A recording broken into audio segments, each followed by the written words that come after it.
La ley universal de la locomoción no puede fallar en este momento. Bem-vindo. Bom dia a todos, muito obrigado pelo convite de estar aqui. Para mim é realmente uma satisfação estar aqui no grupo Movimento Falcone com vocês todos. Não sabia que era tanta gente e fiquei logo assustado. Eu digo, vou ter que falar em pé, meu Deus, eu não aguento. Ainda bem que tem uma cadeira aqui. E fiquei assustado também por causa dessa rampa. Quando eu estava lá no governo, o Niemeyer gosta de fazer rampas. Tem uma rampa no Alvorada, outra rampa no Planalto. Eu dizia, isso é a rampa do vice-presidente, para o presidente escorregar. Eu imaginei a mesma coisa, que eu fosse escorregar aqui. Depois fiquei mais tranquilo, porque o Pedro fez a conferência por mim. Eu vou aqui só fazer elogios ao Pedro Moreira Salles, como ele fez a mim. Porque, na verdade, ele já colocou de uma maneira muito precisa, muito clara, qual é o problema, o dilema no qual nós nos encontramos. Mas já que ele falou em termos de, já deu uma explicação geral, eu vou contar casinhos para ilustrar que essa saída depende muito, talvez mais do que do conhecimento técnico, certamente mais, e mesmo do econômico, de uma solução política. Porque, na verdade, o que nós fizemos lá atrás foi tentar ter força suficiente para fazer o que já sabia que tinha que ser feito. Isso que foi o plano real. Aqui já foi dito pelo Pedro, eu fui o quarto ministro em 7 meses. Depois vieram mais 2. Bom, eu era ministro do exterior. Quando o presidente Itamar me telefonou, eu estava em Washington, em Nova York, na casa do embaixador nosso lá na ONU, Sarenberg, e assustado, me dizia, olha, você está sentado ou está em pé? Eu digo, por quê? Porque eu vou trocar o ministro da Fazenda, que era o Eliseu Rezende. Ele disse, olha, não faça isso, o Eliseu está tentando botar as contas em ordem, a situação já é muito difícil, não faça isso. Mas eu não quero faltar a você. Eu não estou aí no Brasil, tal. Aí voltei para o jantar e tal, recebi um recado de que o presidente não queria mais me falar comigo, ele disse que me ia chamar de novo. Eu fiquei muito satisfeito, fui dormir ministro do exterior. Ainda disse ao Itamar, olha, o melhor emprego da República, você vai me oferecer o pior? Não tem cabimento. Bom, e no dia seguinte de manhã, quando eu acordei, eu era ministro da Fazenda. Eu estou perdido. Não tenho, é muito complicado, pela razão mencionada pelo Pedro aqui. Nós vivíamos uma inflação enorme, mas que acarretou uma desordem político-financeira enorme. Ninguém sabia quem devia a quem, e me refiro ao governo, não tinha ideia, era muito confuso tudo. Os estados não pagavam. O Eliseu Rezende tinha equacionado a dívida do setor elétrico. Na época foi mais ou menos 22 bilhões de dólares, que era quase igual da nossa dívida externa, metade talvez, e já estava tudo desorganizado, porque os estados não se recusavam simplesmente a pagar a Eletrobras, a pagar o governo federal. Era uma confusão enorme. Bem, aí fui lá, ministro da Fazenda, fazer o quê? Eu fiz um discurso no mesmo dia que voltei nos Estados Unidos, no mesmo dia seguinte. Lá nos Estados Unidos chamei o Pedro Malan e o Armínio Fraga, que eram conhecidos meus anteriores, para ver se ele me ajudava. Eu disse, olha, estou perdido, eu sou ministro da Fazenda, eu sou sociólogo, não entendo nada de economia. Um pouquinho eu entendia, mas sempre é bom disfarçar o que a gente sabe. E ele disse, mas não entendo, vocês têm que me ajudar. O Armínio não podia, porque tinha recém entrado para o grupo do Soros, e o Pedro Malan era o negociador da dívida nossa lá nos Estados Unidos, e tinha uma posição, eu creio que no Banco Mundial. Aceitou, disse, não, uma vez por semana eu vou lá te ajudar. Tá bom, uma vez por mês, passo uma semana lá, já é alguma coisa. E no avião fiquei pensando o que eu vou dizer, que eu tinha que fazer um discurso, me lembrei de umas coisas que eu tinha ouvido do Serra, e digo, olha, aqui o Brasil tem 3 problemas, o primeiro é a inflação, o segundo é a inflação, o terceiro é a inflação, e nós vamos acabar com a inflação. Aí começamos a trabalhar. Bem, acabar com a inflação como naquela época? Era complicado, porque o país, em geral, não tinha muita noção do que significava a inflação, e achava que, ao contrário do que é verdade, que disse o Pedro, que ela fosse a causa e não o efeito. E o que se queria mesmo é acabar com o que eles chamavam da especulação. Especulação que era feita, sobretudo, por os atravessadores, eu não sei, o senhor Abílio está aqui hoje, mas o objetivo máximo de muitos setores é põe o Abílio na cadeia e os preços, segura o preço, faz controle de preço e põe o Abílio na cadeia. Simbolicamente, ninguém queria prender o Abílio. Mas, para dizer, quem faz a inflação são os atravessadores, o supermercado, não sei o quê. Uma visão completamente deformada das coisas. Bem, no começo, nós fizemos um plano comum de botar em ordem as coisas, ajustar o orçamento e tal. E, agora, pouco a pouco, fomos vendo as dificuldades. A dificuldade maior é que a inflação beneficiava muita gente, porque iludia muito as questões, dissolvia a dívida. Para o governo não era tão ruim assim, porque você segurava um pouco o pagamento dos seus compromissos e a própria inflação reduzia a importância do valor daquilo. Tudo era indexado, mas o governo não necessariamente respeitava a indexação. Então, é mais fácil ajustar. Para fazer greve era muito fácil, porque havia quase combinação dos empresários, os líderes empresariais com os líderes sindicais da fábrica, faz a greve, faz o ajuste, aumenta o preço e pronto, vai embora. Quer aumento de salário? Dá, com o tempo. Então, havia muitas maneiras, a cultura inflacionária havia penetrado profundamente no país. Então, havia que tentar mudar isso aí. Eu me lembro, eu era senador, isso era uma vantagem. Por quê? Porque o ministro tem que se explicar ao Congresso. E não é fácil, vocês já têm visto na televisão, os debates com os congressistas, eles são muito agressivos. Se a pessoa não tem experiência política, fica assustada com aquele grau de agressividade. Eu era senador, eu tinha sido líder do PMDB e do PSDB, em momentos diferentes da história. Então, eu não tinha medo de bicho-papão. Eu ia para o Congresso e discutia com as bancadas diretamente, cara a cara, e com certa autoridade. Bem, nós conseguimos, primeiro, convencer o Congresso de uma coisa que era um ponto artificial. Nós dissemos o seguinte, olha, nós temos que criar um fundo social de emergência, senão o país não vai sair dessa encalacrada. Na verdade, não era fundo e não era social, era só de emergência.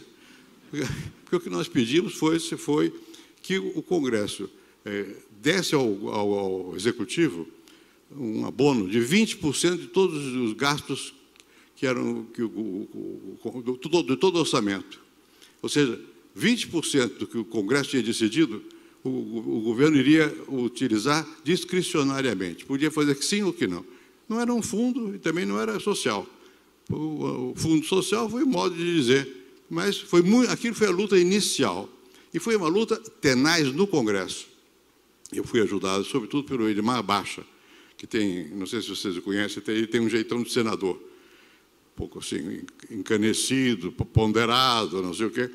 Então, o Baixa ia muito ao Congresso, o Gustavo Franco também ia, mas o Gustavo é mais emburrado. Então, tem mais dificuldade de resolver as questões no Congresso. Eu ia muito ao Congresso. E nós fizemos um gráfico que mostrava como a despesa, como o orçamento do governo federal era restritivo. Nós não podíamos, senão, fazer transferências obrigatórias de recursos. E conseguimos isso, baixar, ter esse grau de liberdade. Foi uma decisão política. Bem, mas nesse meio tempo nós estávamos apenas querendo ajustar a receita à despesa.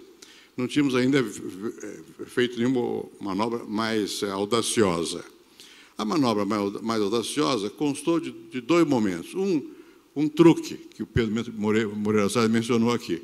Quer dizer, criar uma moeda virtual, que chamou-se URV, Unidade de Referência de Valor, de tal maneira que as pessoas começassem a entender que é possível ter um valor mais estável. E os bens de consumo eram oferecidos com duas tabelas, a da URV e a da moeda corrente, que era o Cruzeiro Novo. O Cruzeiro Novo aumentava cada semana, ou cada dia até, e a URV permanecia estável. Muito bem. Agora, o importante não foi só fazer esse truque, houve uma decisão política também, que foi a seguinte: até então, sobretudo no tempo do Collor, quando ele fez o famoso golpe de judô, sei lá do quê, que um tiro de metal, de ouro, que ia matar a inflação, um ipom, tudo isso era apresentado ao país sob a forma de surpresa. Os técnicos se reuniam, o ministro da Fazenda, sempre um senhor muito importante, e os empresários sempre aplaudem, e tudo bem, mas não sabem, a decisão é feita no grupo técnico e é publicada no Diário Oficial. Aí muda tudo. Mudou a taxa de câmbio, mudou a taxa de juros, mudou não sei o que lá, você teve seus bens retidos, enfim, sempre uma surpresa. A decisão política foi a seguinte: nós vamos anunciar com antecipação os passos que vamos dar. Isso não foi fácil. Primeiro, convencer a equipe que era possível fazer isso. Aí eu contei muito com o Pércio Arida, mais com o Pércio e com o André, porque a tendência, na época, dos que sabiam, dos que entendiam tecnicamente do assunto, era que não pode. Você vai dar a chave do cofre ao bandido, vai saber o que vai acontecer. Bom, e a decisão foi minha, foi política, e inspirada pelo Pércio. Vamos anunciar de antemão tudo que nós vamos fazer. Ou seja, vamos ganhar credibilidade. Vamos, ao anunciar alguma coisa, vamos fazê-la. E vamos explicar a razão de por que estamos fazendo. Isso, obviamente, depende de capacidade de alguém que explique à população, da mídia, que se dispõe a explicar. No começo ela torpedeia um pouco, mas depois acaba ajudando. Ajudou imensamente rádio, televisão. Eu, como ministro da Fazenda, mais tinha trabalho de falar ao país do que estar nas reuniões técnicas. Eu participava também das reuniões técnicas, mas quando era muito complicado, eles iam para a lousa e punham uma equação de segundo grau. Já começou a me embaralhar. Regressão, então, nem se fale. Bom, então, minha função como ministro era muito mais a de motivar o país, explicar o país. Agora, isso não basta você ser ministro, nem ter sido treinado, que era senador, saber explicar de uma maneira que as pessoas entendam. Depois eu conto um pequeno episódio sobre isso. Mas é preciso também que você tenha força no governo. Porque os ministros tendem a gastar. Querem fazer obra, querem fazer benefício, querem aumentar o salário. É natural. O próprio presidente, em geral, está mais propenso a benesse do que a linha dura de cortar. Então, você tem que ter força no governo. Uma das tarefas importantes do ministro da Fazenda, no meu caso lá, era ter a capacidade de controlar o governo. Eu tinha uma relação especial com o presidente da República, que era o Itamar Franco. Eu tinha sido colega dele no Senado, e ele tinha uma relação não só amistosa, como de respeito. Então, eu me lembro que uma vez tivemos uma reunião do Ministério, e um ministro da Cultura, um homem inteligente até, mas tinha influenciado o Itamar, e para que mostrasse numa reunião de Ministério um vídeo sobre o que tinha sido o Roosevelt. E mostrou que o Roosevelt saiu do buraco com programas sociais, com investimento, não sei o quê. Enfim, um recado para mim: olha, você está cortando, está errado, você não tem que cortar. Como frequentemente hoje ainda se fala disso, você tem que conceder, tem que retomar o crescimento. Se você não retomar o crescimento, você não consegue fazer nada. Bom, apresentaram aquilo, reunião do Ministério. Eu pedi a palavra e disse: presidente, eu acho que o Roosevelt está perfeitamente certo. Só que nos Estados Unidos, o problema é que as empresas estavam quebradas. No Brasil, é o contrário, é o Estado que está quebrado. E ninguém entendia isso, que quem estava quebrado era o Estado, e não eram as empresas. Portanto, não adiantava você ficar estimulando as empresas, você tinha que refazer o setor público. Bem, então, essa foi a segunda parte da questão toda, era você ter um programa que permitisse, outra vez, dar credibilidade às instituições do governo, sobretudo as instituições financeiras. Tem que renegociar as dívidas da Caixa Econômica. Para dar um detalhe, a Caixa Econômica, quando eu fui ministro, nós não podíamos publicar o balanço, porque era negativo, patrimônio negativo. Então, você tinha que enfim, postergar a publicação. O Banco do Brasil, nós tivemos que injetar uma vez, o que era um enorme naquela época, 6 bilhões de dólares. Por quê? Porque o banco também estava mal. Porque quando veio o choque da inflação, como as instituições bancárias viviam do floating, em grande medida, Então, aquilo deu um arroxo automático. E o Banco do Brasil não se preparou para o arroxo, porque nunca imaginou que fosse acontecer.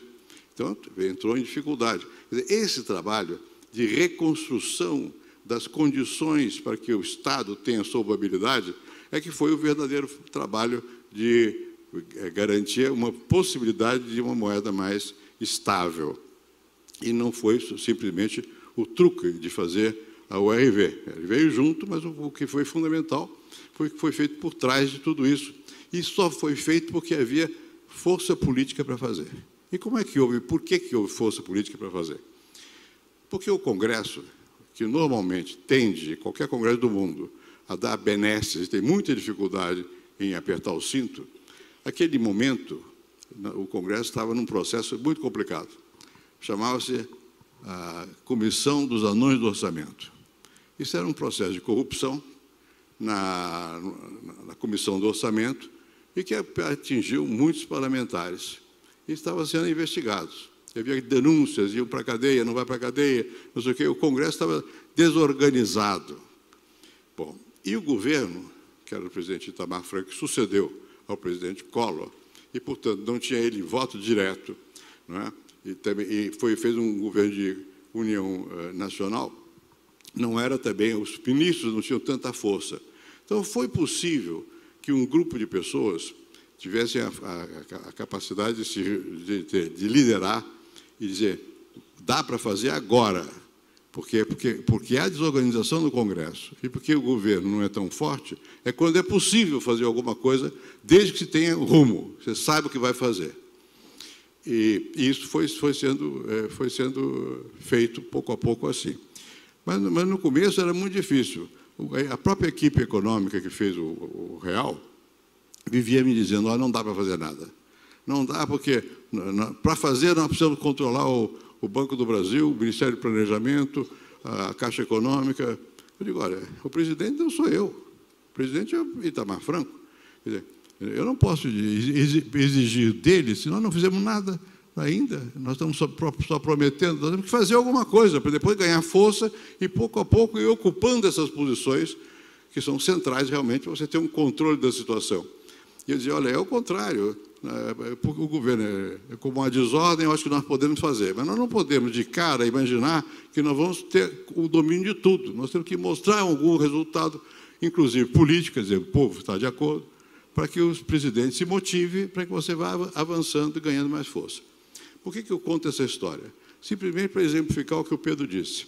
Quer dizer, basicamente, quando você está numa situação de desorganização do governo, do Estado, tão grande, que a inflação é o reflexo disso, e naquela época ainda tínhamos a dívida externa, que era um peso enorme, né? Quando você está numa situação desse tipo, você só sai dela quando você tem capacidade de liderança e aponta um rumo, e esse rumo é apoiado pelo país.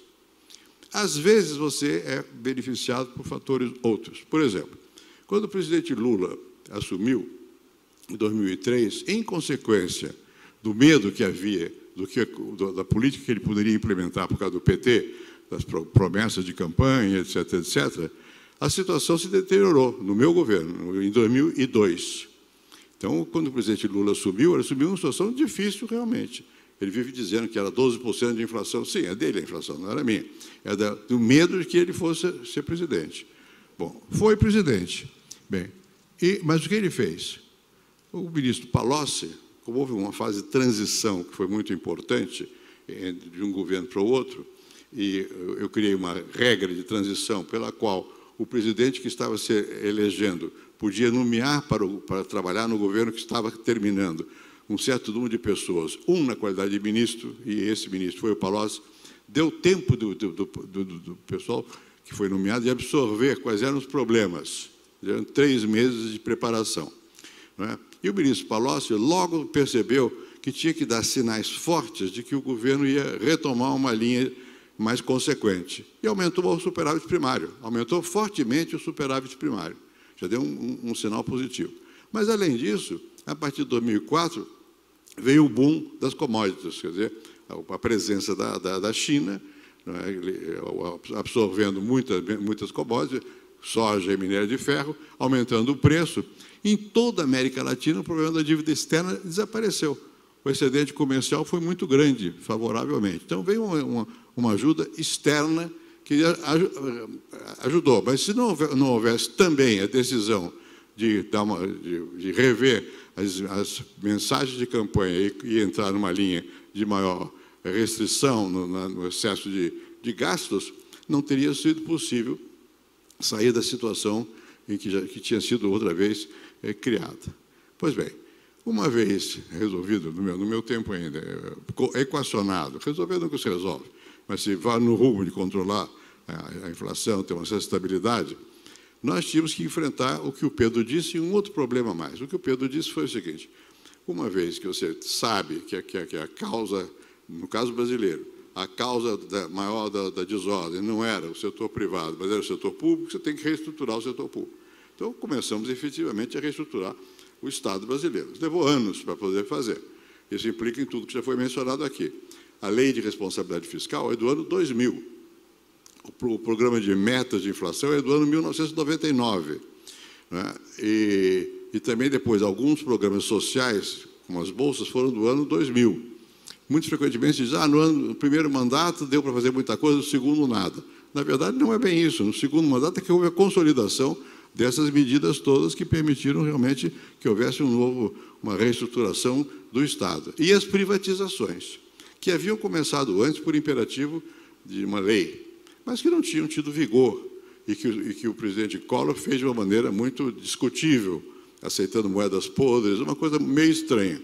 Nós fizemos uma privatização, da mesma maneira, com dados mais abertos, com leilões, não sei o que lá, enfim, com as regras elementares de cuidado com que se tem que cuidar do patrimônio público na hora que você vai privatizá-lo. Mas isso teve um impacto enorme, os 80 bilhões de dólares, que eram necessários, efetivamente, para financiar o momento em que há um refluxo da massa de recursos que parou a inflação. Então, tem que ter recursos. Então, nós começamos a reorganizar. Mas, além disso, havia uma outra questão, e que me parecia significativa, que é o seguinte: o presidente Collor, com todos os seus ímpetos, ele abriu a economia. Isso foi importante.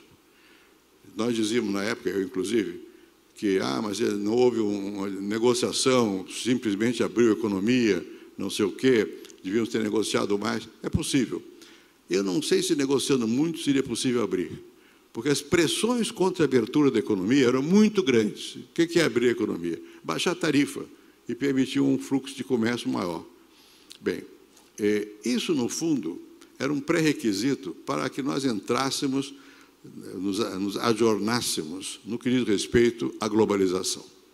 E esse é um problema muito difícil, que a década de 90 teve que enfrentar. É claro que o processo de globalização vem de antes. A globalização financeira, a globalização que foi produto das novas tecnologias, de internet, não sei o quê, e que abrangeu também o setor produtivo, permitiu que a industrialização se espraiasse pelo mundo para maximizar os fatores, a mão de obra, o minério, a eficiência, ou o que fosse, produzir em qualquer lugar do mundo, produzir parte de um país, outra parte no outro. Tudo isso começou nos anos 70, veio nos anos 80, nos anos 90 já estava aí. E no Brasil, a nossa cultura era outra. Porque como é que nós crescemos no passado? Com substituição de importações. Ou seja, crescemos fechando a economia e dando subsídios para que fosse produzido localmente, olhando para o mercado interno. Então, o grande desafio de longo prazo, de prazo imediato, era acabar com a inflação.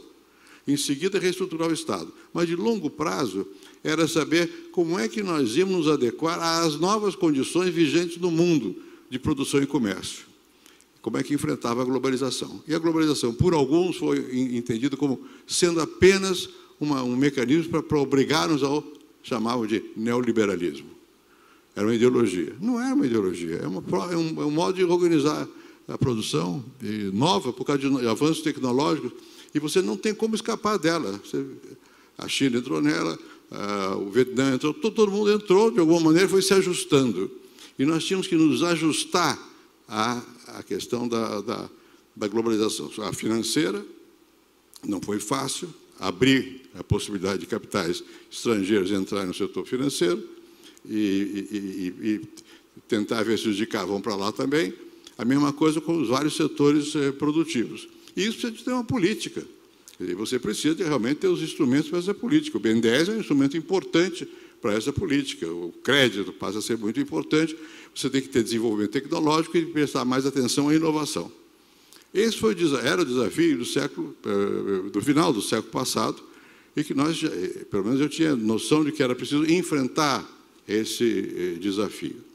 Bem, nós já tínhamos resolvido algumas questões desde a Constituição de 88. A Constituição de 88 resolveu a questão, digamos, da democracia. Grosso modo, não conseguiu resolver completamente, mas, grosso modo, assegurou direitos. Você tem uma noção mais concreta de que as pessoas sabem que têm direito, assegurou apelos, justicializou em larga margem a política, porque tudo vai para o Supremo Tribunal, mas a noção de lei começou a ser mais vigente. Na economia, a noção de contrato passou a ter peso, tem que respeitar o contrato, respeitar as regras do jogo e tentar fazer com que o país tivesse uma política capaz de nos permitir uma inserção positiva no mercado internacional, do modo como ele se apresenta hoje.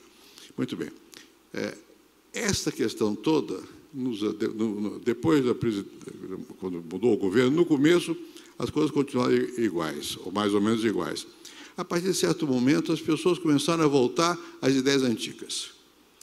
Talvez para o Brasil crescer mesmo, o que precisa de novo, uma economia menos aberta. O conteúdo nacional, vamos aumentar. O conteúdo nacional já tinha no meu tempo. Agora, com um certo equilíbrio.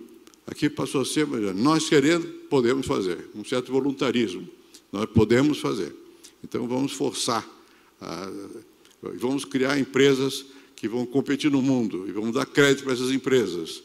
Até certo ponto, a Coreia fez isso, mas a Coreia pegou o desenvolvimento tecnológico e fez desenvolvimento tecnológico. Não foi exatamente o caminho que nós percorremos. E, pouco a pouco, no decorrer já desse século, o governo do presidente Lula, no segundo governo especialmente, e marcadamente no governo do presidente Dilma, nós tivemos uma recaída, do ponto de vista da visão de como é que a gente cresce. E, afinal, mais recentemente, descobriram a pólvora. É tão fácil crescer, é só aumentar o crédito e o consumo. E deu no que deu. Deu no que deu porque estourou tudo. A capacidade de financiamento do Estado desapareceu. Na verdade, isso acabou tornando evidente algo que estava implícito desde a Constituição de 88, que é a sociedade requer do Estado mais do que ele pode dar e se recusa a dar ao Estado os recursos financeiros para realizar o que a sociedade quer e, por outro lado, nem sempre o Estado está capacitado ou é o melhor agente para entregar aquilo que a sociedade quer. Mas esses dois pontos não estão claros até hoje na cultura brasileira. Então, saltando daquela época para a época de hoje, o que nós estamos assistindo é que a quebra daquilo que nós tínhamos começado a colocar como fundamental para o Brasil. Então, só a estabilidade econômica, a redução do Estado, um Estado mais ágil, a capacidade do Estado de ter interlocução no mundo e a capacidade do Brasil também de se vincular a cadeias produtivas mais globais, passou a ser criticado.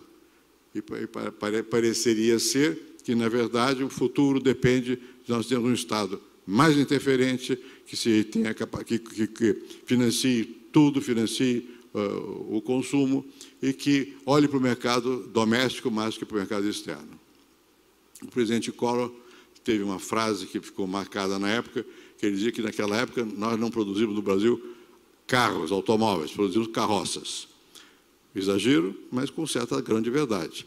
Por quê? Porque toda a produção visava o mercado interno. Agora, você não tem mais como fazer isso.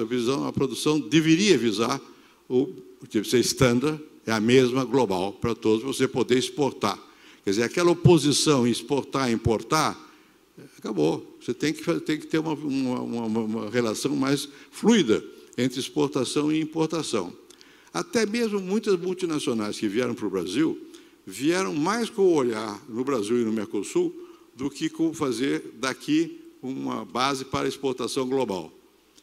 nos anos 70, 60, 70, nós criticávamos muito a Coreia, dizia, é mera plataforma de exportação. Não era mera plataforma de exportação. Isso foi o que deu a vantagem à Coreia a ser também uma plataforma de exportação. Como nós temos um mercado interno enorme, 200 milhões de pessoas, isso dá a ilusão de que com eles basta. Hoje não é mais assim. Em nenhum lugar, só com o mercado interno basta. Você tem que ter uma visão de que nós estamos inseridos num contexto mais amplo. Esse desafio continua presente hoje, porque houve um retrocesso na percepção de qual é a situação, quais são os problemas e o que deve ser feito para implementar o que alguns chamaram de nova matriz econômica, que foi vigente por algum tempo e a toda hora está rondando aí, que pode ser que talvez seja essa a solução. Não tem que fazer nenhum ajuste maior. Se a economia não cresce, não adianta, tem que crescer a economia. Bom, a economia tem que crescer, mas como é que ela cresce? Em que base ela pode crescer de uma maneira saudável? Bem, então, esse é um desafio grande. E mais, a partir de muitas políticas e tal, o que aconteceu é que, efetivamente, as camadas da população brasileira se foram beneficiando, foram integrando mais e mais à sociedade, ao consumo, as famosas novas classes médias, não sei o quê, que não são propriamente tais, mas, enfim, que estão aí, consomem, e exigem mais também. Então, existe muita coisa do governo, e o governo está um pouco atarantado, não sabe para que lado vai. E agora reclama, dei tanto e ainda assim reclamam. Bem, é que quanto mais dá, mais se quer. O problema é a capacidade que tem a sociedade, a economia, o mercado de oferecer o que se quer. E isso foi minando as condições políticas para o exercício do poder. O que nós estamos assistindo nesses últimos meses aqui é o esvaziamento das condições de comando no país. Né? Ao lado disso, tem um outro processo que é político, não é econômico. Houve uma deterioração muito grande de todo o nosso sistema político, entendido por sistema político, os partidos, o sistema eleitoral, o Congresso e a relação do Congresso com o Executivo. No passado, os cientistas políticos inventaram um conceito, disseram que aqui nós tínhamos como é que chamava? Presidencialismo de coalizão. O que é isso? É que, pelo nosso sistema eleitoral, a possibilidade de criação de partidos é praticamente ilimitada. E eles foram criados. Hoje nós temos, sei lá, mais de 30. Não é? Bem, e quando o presidente se elege, pela lei, ele tem que se eleger com maioria absoluta.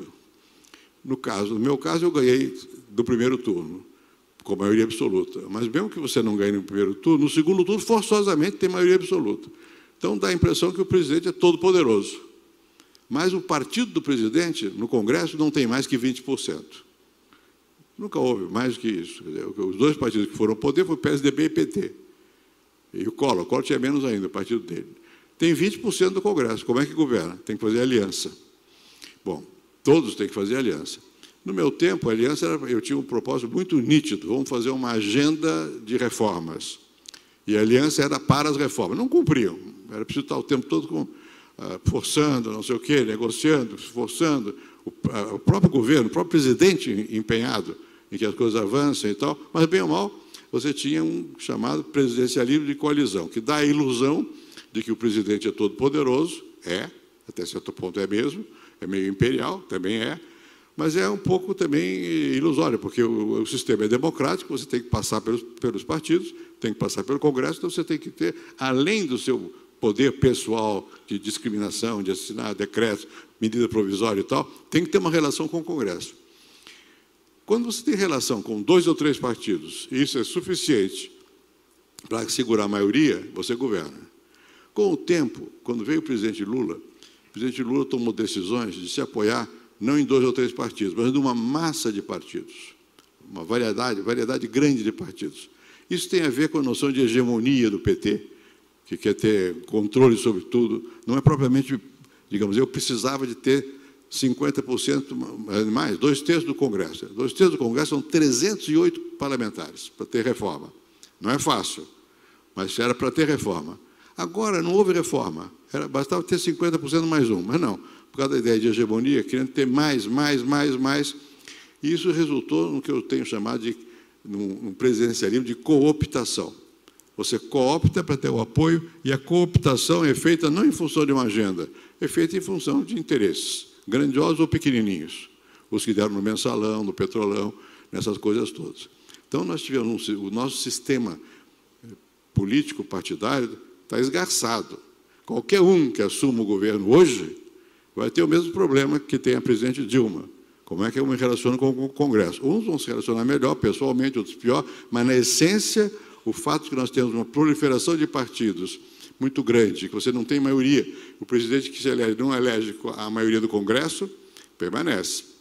Então, é uma operação política extremamente complicada, difícil, que requer liderança muito forte, que quando ela existe, como tinha no tempo do Lula, isso tudo fica camuflado, não parece dramático, como você perde essa capacidade, não tem interlocução com a sociedade, nem com o Congresso, os problemas todos afloram, que é o que está acontecendo agora, e afloram agora sob a forma econômica. E pior, tem uma crise moral, que vocês estão vendo aí, roubalheira, petrolão, não sei o quê, e como eu tenho reiteradamente dito, o que está movendo o dia a dia é o Lava Jato e a crise. Não são os partidos mais, não é o governo mais, é a Lava Jato e a crise, que é cada dia uma surpresa nova e tal e coisa. Dá para sair, que é a pergunta, desse imbróglio? Bom, o Brasil saiu em vários momentos, eu falei de alguns, não é? E saiu em vários momentos. Quando o presidente Itamar assumiu a presidência, ele tinha poucas condições, e essas poucas condições se refletem no fato que ele teve que nomear vários ministros da Fazenda. Mas, bem ou mal, nós conseguimos sair, porque conseguiu-se uma espécie de aceitação por parte da sociedade do rumo que estava sendo levado adiante. Bem, para sair da confusão atual, nós vamos precisar de alguma coisa equivalente. Nós vamos precisar não só de líderes que proponham um caminho, mas de articulações. E não podem ser articulações puramente a nível congressual. Você tem que ser articulações com a sociedade. Você tem que ter a capacidade de criar uma base na sociedade. Não existe, nesse momento, tal base. Existem esforços. Daqui a pouco o ministro da Fazenda vai estar aqui. Ele está fazendo um esforço hercúleo. Mas não é por aí. Não é por aí, quer dizer, não é ele. Não é só ele. Como ele não é líder político, eu era líder político, quando fui ministro da Fazenda. Ele não é líder político. Então, precisa de alguém que seja líder político, que ajude, digamos, a cimentar outras formas de apoio de pessoas, grupos, setores, que vejam onde estamos. E não há dúvida nenhuma que você vai ter que passar pelo que nós estamos passando. Agora, não dá para fazer uma operação sem anestesia. Qual é a anestesia? É a esperança, é a credibilidade, é a fé. É a anestesia para fazer o que tem que ser feito. O que tem que ser feito é colocar realmente as finanças em ordem. E, neste momento, nós todos, e não só o governo, mas nós todos temos que refletir um pouco sobre o que nós estamos pedindo que os governos façam. Quer dizer, se não há uma certa contradição entre pedir tanto e o governo ter tão pouca capacidade e receber tão pouco tributo. Ninguém quer mais aumento de imposto. Ninguém quer, porque já está muito alto. Né? Mas todo mundo quer que o governo faça mais coisas. Como é que vai ser isso? Ou seja, nós precisamos ter líderes que comecem a renegociar com o país aquilo que é fundamental, que é o seu pacto de convivência entre a sociedade e o Estado. Isso está em discussão. Dá para sair disso? Dá para sair disso. Vai ser fácil? Não, não vai ser fácil. Resolve-se mudando pessoas? Ajuda, mas não resolve. Porque tem que ter capacidade de criar outro cimento na nossa sociedade, para nós entendermos realmente onde é que nós estamos, qual é a nossa responsabilidade, o que nós precisamos fazer, como é que nós vamos enfrentar os desafios, que não são só o da crise econômica daqui, é do relacionamento do setor produtivo, de reanimação do setor produtivo, reconexão do setor produtivo local com o setor produtivo internacional. Enfim, é uma agenda complexa, mas essa agenda complexa tem que ser esmiuçada, tem que ser debatida, tem que ser mostrada à sociedade e tem que ser, de alguma maneira, tem que ser tornada vontade de um setor mais amplo da sociedade. Nós estamos, no momento, somente numa espécie de negativismo. Somos contra, somos os que são, nem todos são, mas os que são contra. Mas contra é a favor do quê? Enquanto você não tiver mais claro quais são os novos passos, não se dá passo nenhum. porque fica numa certa hesitação. É o que nós estamos vendo todo dia, na mídia, nos debates e tal. Ora aposto por uma saída, ora aposto por outra saída.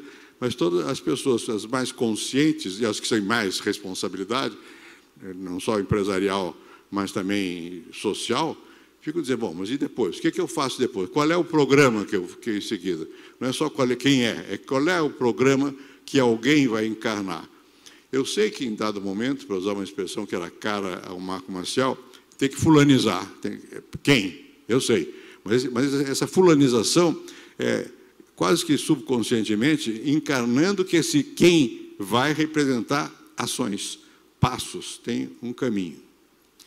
Eu acho que vamos ter um debate, estamos tendo, grande nessa direção. Vocês podem ver que os economistas já estão discutindo mais, talvez até mais avançadamente do que outros setores da sociedade, o que será necessário fazer, né?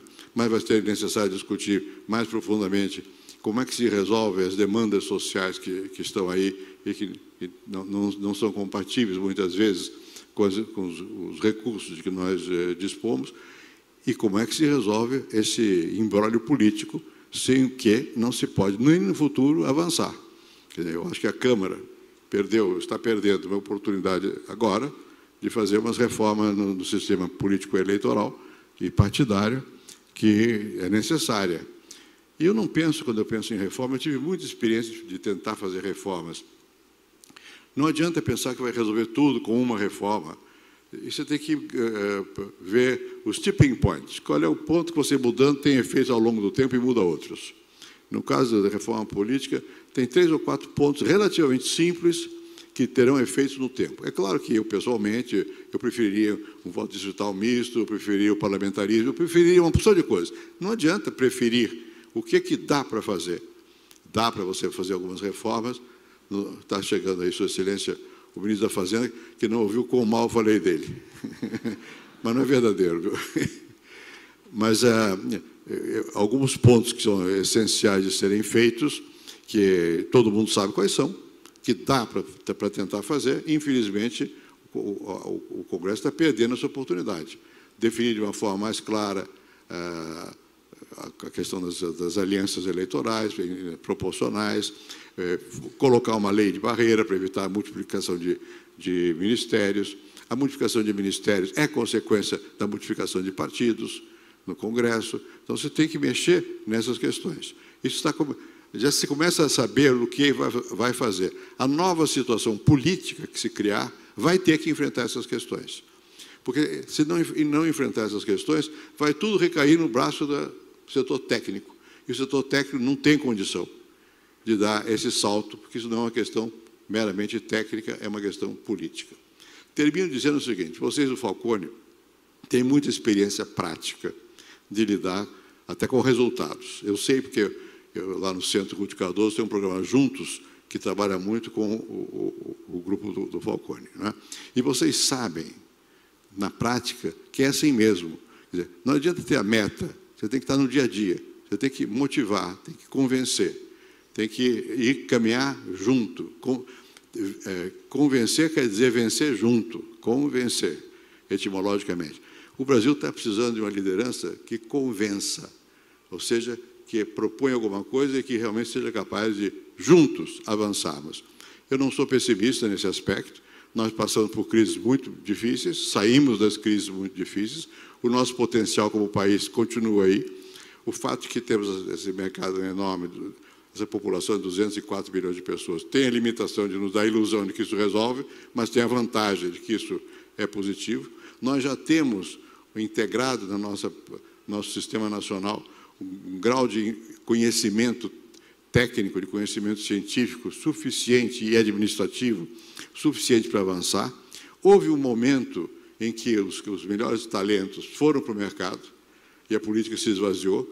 O novo momento vai precisar que haja um refluxo e de que esses talentos voltem para a política, alguns deles pelo menos, para que a política possa outra vez ter essa capacidade de não apenas de se renovar, mas de abrir um rumo para o país.